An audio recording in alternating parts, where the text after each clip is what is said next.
Our top story this morning, the Home Secretary, James Cleverly, has signed a new treaty with Rwanda in a bid to curb the UK's growing illegal migration numbers.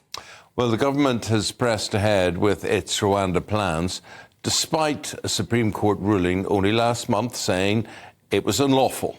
Well, James Cleverly said that the new treaty will now address all of those issues. However, he may have a tougher sell with some of his own colleagues. The Daily Telegraph is reporting that Rishi Sunak faces up to 10 ministers quitting if he adopts a hardline approach and uses emergency legislation on Rwanda to circumvent the European Convention on Human Rights. While last night, dozens of backbenchers from the European Research Group, the Common Sense Group and the New Conservatives set up a Brexit-style, what they called star chamber of legal experts to establish whether the new Rwanda Treaty would facilitate flights to Rwanda. So as all of this heats up, our GBNews political correspondent Katherine Forster will explain what it all means. Katherine, good morning.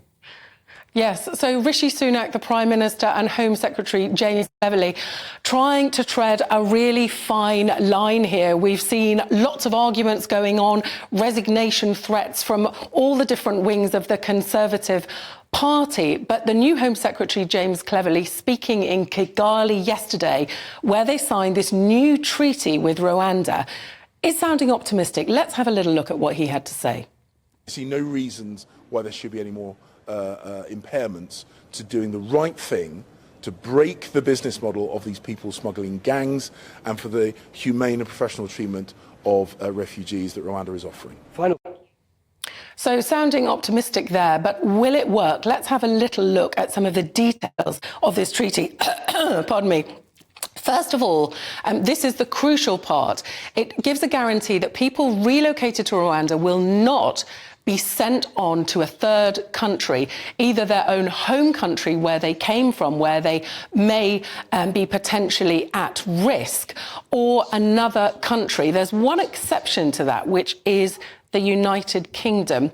Now, I think that's significant because that's a change. The whole point of Rwanda was if you were sent there, it was a one-way ticket. You wouldn't be coming back to the UK. So I think that might prove to be significant.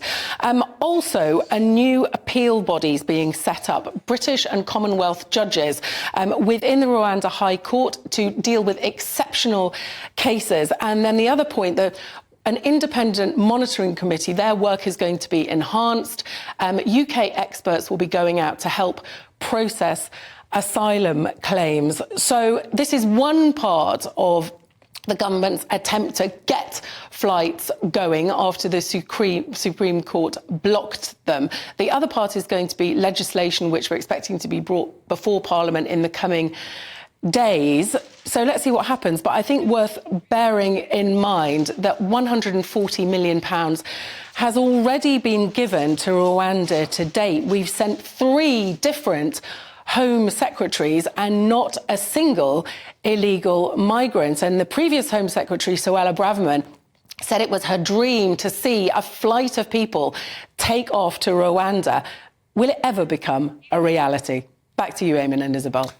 Well, on the question of people that we don't want in this country, to Australia, where they want everybody. And now they're trying to pinch builders. Builders are being offered £6,000 to ditch Britain for sun-kissed Australia.